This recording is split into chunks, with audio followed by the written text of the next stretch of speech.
Welcome to 100 TV.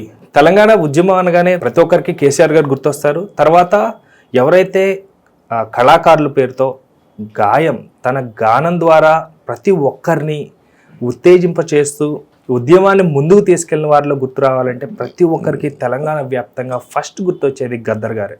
అయితే పద్మ అవార్డుల విషయంలో గద్దర్ గారు ఈ సందర్భంలో ఎందుకు ఇంత రాద్ధాంతం జరుగుతుంది, అది కూడా బండి సంజయ్ గారు మాట్లాడటం జరుగుతుంది, ఎందుకు ఇవ్వాలి అంటూ కూడా క్వశ్చన్ చేస్తూ జరుగుతుంది. అయితే దానికి సంబంధించినటువంటి విషయాలు మనతో మాట్లాడడానికి political and cine journalist Jagdev గారు ఉన్నారు. సార్తో మాట్లాడతాం. నమస్తే అండి. నమస్తే. సో ప్రస్తుతం గద్దర్ గారికి పద్మ అవార్డుల విషయంలో ఎందుకు ఇంత రచన నడుస్తుందండి, అసలు విషయం ఏంటి? పద్మ అవార్డ్స్ ప్రకటించారు.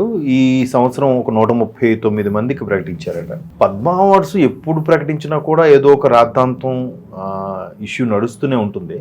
ఎస్పెషల్లీ సౌత్కి వచ్చేసరికి ఎక్కువగా ప్రభావం ఉంటుంది. ఎందుకు ప్రభావం అంటే, ఎందుకో అక్కడ 30 ఏళ్ళకే గుర్తించిన వాడిని ఇక్కడ 70 ఏళ్ళు వస్తే కానీ గుర్తించరు. దానికి ఎగ్జాంపుల్స్ ఉంటే నా దగ్గర చాలా ఉన్నాయి, చెప్పగలను. ఒకటి రెండు ఇప్పుడు బాలయ్య గారికి పద్మభూషణ్ ఇప్పుడు రావాల్సిందా చెప్పండి? మీకు తెలుసా? ప్రియాంక చోప్రా లేదంటే ఇంకా చాలా మంది ఉన్నారు. మన ఆవిడ ఏంటది, మన సౌత్ నుంచి వెళ్ళిన హీరోయిన్ అయ్యారు. వీళ్ళందరికీ అసలు ఎట్లాగా వాళ్ళకి సినీ కెరీర్ స్టార్ట్ అయ్యి 10 ఏళ్ళలోనే పద్మశ్రీలు పద్మభూషణ్లు ఇచ్చేశారు. మన వాళ్ళకి ఇప్పుడు రావడం ఏంటి? ఇప్పుడు జయసుధ గారు ఉన్నారు, ఇంతవరకు రాలే. జయసుధ గారు ఎక్సలెంట్ యాక్ట్రెస్, సహజ నటి, కూడా సహజ నటి జయసుధ అంత న్యాచురల్ గా చేస్తారు. తర్వాత ఆ నేమ్ వచ్చింది నాని గారికి, న్యాచురల్ స్టార్ అన్నట్టు. అంటే మరి జయసుధ గారు పెర్ఫార్మ్ అంటే ఎగ్జాంపుల్ చెప్తున్నా. ఇప్పుడు జానకమ్మ ఉన్నారు, జానకి. ఎంత పెర్ఫార్మెన్స్ సింగర్ అంటే మిమిక్రీ చేయగలదు. ఒక ఫిమేల్ సింగర్ మేలుగా పాడిన సందర్భాలు ఉన్నాయి, బోల్డ్గా. అండ్ మోర్ ఓవర్ ముసలావిడిలాగా, చంటి పిల్లలాగా, యంగ్ అమ్మాయిలాగా కూడా మాట్లాడమే కష్టం అంటే అలా పాడిన ఘనత కూడా ఆవిడకే ఉంది. సో ఆవిడకి జస్ట్ ఒక 2-3 ఇయర్స్ బ్యాక్ ఎప్పుడో పద్మశ్రీ ప్రకటించారు. అఫ్ కోర్స్ ఆవిడ రిజెక్ట్ చేసింది. నేనైతే హ్యాపీగా ఫీల్ అయ్యాను. చాలా మంది పద్మ అవార్డ్స్ అంటే భారత ప్రభుత్వాన్ని కించపరిచినట్టు కదా అన్నారు. ఏం కించపరచడం కాదు. అయితే ఒకటి, ఇప్పుడు ఉన్న వాళ్ళు ఇప్పటికైనా గుర్తించారు అనేది ఒక్కటే తప్ప మిగతా, ఇప్పుడు లతా మంగేష్కర్ గ్రేట్ సింగర్, నేను కాదనట్లేదు. ఆవిడకి భారత రత్న కూడా ఇచ్చేశారు. అంటే ఫేమస్ అవటం బట్టి ఇస్తున్నారా, నేపథ్యం అక్కడ జరుగుతున్న సాహిత్యం? ఫేమస్ అంటే ఎలాగ ఫేమస్ అంటే మీ ఉద్దేశం ప్రకారం మంది కుర్రకారిని ఊపి తెప్పించాలి, దమ్మారో దమ్మ ఈ సాంగ్స్ అంటే నేపథ్యం సాహిత్యం ఈ కనపడవా? అది అదే అంటున్నాను. ఏ ప్రామాణికంగా తీసుకొని ఇస్తారు? అది నా పాయింట్. సాహిత్యమా? హిందీ ఎక్కువ మాట్లాడే భాష రాష్ట్రాలు ఉన్నాయి కాబట్టి హిందీ ఒకటే ప్రామాణికమా? హిందీలో ఉన్న వాళ్ళే తోపా? అంటే మిగతా ఆ జ్యూరీ మెంబర్స్ ఎవరైతే ఉన్నారో వాళ్ళకి మిగతా భాషలు రావు కాబట్టి మిగతా వాళ్ళ యొక్క ఎక్స్ప్రెషన్, మిగతా వాళ్ళ యొక్క డైలాగ్, భాషలో ఉన్న ఆర్ద్రత, ఆ డెప్త్ అర్థం కాదు కాబట్టి ఆడు యాక్టర్ కాదా? మరి అట్లాగే ఉంది. దానికి పెద్ద సూపర్ అంటే వీళ్ళు వేస్ట్ గల. మరి ఇప్పుడు అందుకే కదా ఒక్కసారి ఇప్పుడు బొమ్మే పడదు, బొరుసు కూడా పడతా ఉంటది. ఇప్పుడు తెలుగోడి సత్తా, సౌత్ వాళ్ళ సత్తా అక్కడికి వెళ్ళింది. ఇప్పుడు వాళ్ళకి ఏమి రావట్లేదు. వాళ్ళకి ఎంతసేపు డ్యూయెట్లు, 4 పాటలు, 4 ఫైట్లు.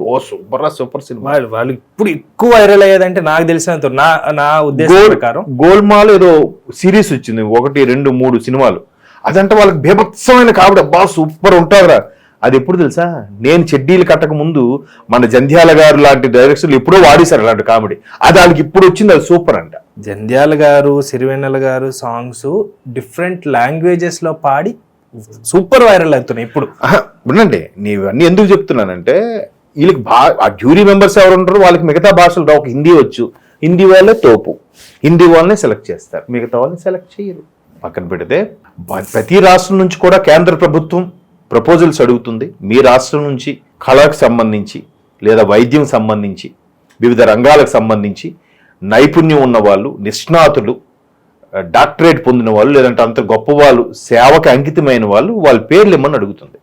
అలా అమ్మినప్పుడు మన తెలంగాణ నుంచి తెలంగాణ ప్రభుత్వం గద్దర్ గారు, గోరేటి వెంకన్న గారు ఇలాంటి కొన్ని కళాకారుల పేర్లు ప్రపోజ్ చేస్తే ఇప్పుడు ఒక 6-7 పేర్లు ప్రపోజ్ చేసినప్పుడు ఒక 2కి ప్రకటించి నలుగురికి ఇవ్వలేదంటే అర్థం ఉంది. 6గురిని తోసిపుచ్చితే ఇది ఖచ్చితంగా కావాలని చేసినట్టు అనిపిస్తుందా అనిపించదా?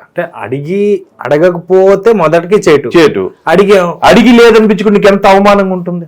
ఇప్పుడు అదే రేవంత్ రెడ్డి గారు ఒకవైపు బాలయ్య గారికి కానీ, డాక్టర్ నాగేశ్వర రెడ్డి గారికి కానీ, లేదంటే వేరే మిగతా వాళ్ళకి ఎవరెవరికి వచ్చిందో మన మందకృష్ణ మాదిక్ గారికి వచ్చినప్పుడు శుభాకాంక్షలు చెప్తూనే ప్రభుత్వం ఎందుకో మేమంటే చిన్న చూపు చూసింది, మేము చెప్పిన వాళ్ళని ఎవరిని ప్రపోజ్ చేయలేదన్నారు. కాకపోతే మీరు అన్నట్టు గద్దర్కి చాలా సముచిత స్థానం అయితే ఇవ్వాలి. ఒక విధంగా బీఆర్ఎస్ మీరు అన్నాడే స్టార్టింగ్ లో కేసీఆర్ గారికి ఎంత పేరుందో ప్రజా గాయకుడిగా తెలంగాణ అనగానే గుర్తొచ్చేది కేసీఆర్ తెలంగాణ జాతిపిత అని కూడా కొంతమంది అభిమానులు పిలుస్తా ఉంటారు. పెదాల పైకి వచ్చింది. అదే అలా చూసుకుంటే ఉద్యమ నాయకుడిగా ముందుకు తీసుకెళ్లిన కేసీఆర్ గారు ఉద్యమ నాయకుడే. రాష్ట్రాన్ని ప్రగతి పదంలో ఎక్కించి బంగారు తెలంగాణ తీసుకురావాలనుకున్న కేసీఆర్ గారు కూడా ఇవ్వచ్చు విషయం పక్కన పెడితే ఇక్కడ వాళ్ళ ప్రభుత్వం ఉన్నప్పుడు ఎప్పుడు వీళ్ళు ప్రపోజల్ పెట్టలే.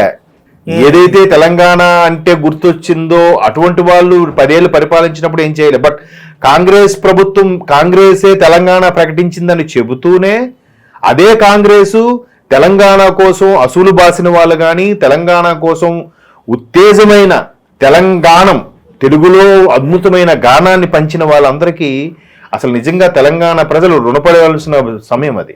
అటువంటి ఘట్టానికి తెరలేపింది నిజంగా జైబోలో తెలంగాణ అనే సినిమాకి దర్శకుడు శంకర్ గారు దర్శకత్వం వహిస్తే దానికి అద్భుతమైన పాట పాడి రాసి ఆయన పాడిన పాట నడుస్తున్న పొద్దు మీద పొడుస్తున్న కాలం. అది ఇప్పటికీ ఎట్లా అయిపోయింది, ఆఖరికి డీజేల్లో కూడా వేసుకునే పరిస్థితి.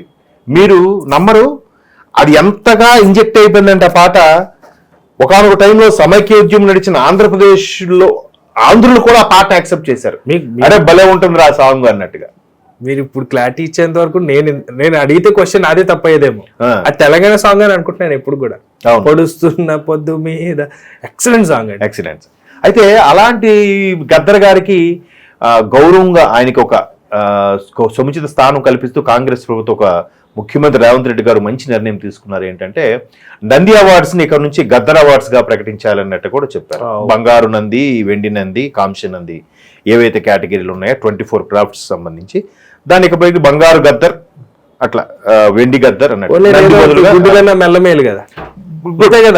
అంటే ఇప్పుడు అందరూ ఎన్ని వందల మంది అసలు బాధితే కొన్ని వందల మంది సుమారుగా 1970 నుంచి కూడా ప్రయత్నాలు చేస్తే తెలంగాణ సాధించుకున్నారు. బట్ కేసీఆర్ గారు లాంటి కొద్ది మంది పేర్లే గుర్తున్నాయి జనాలకి.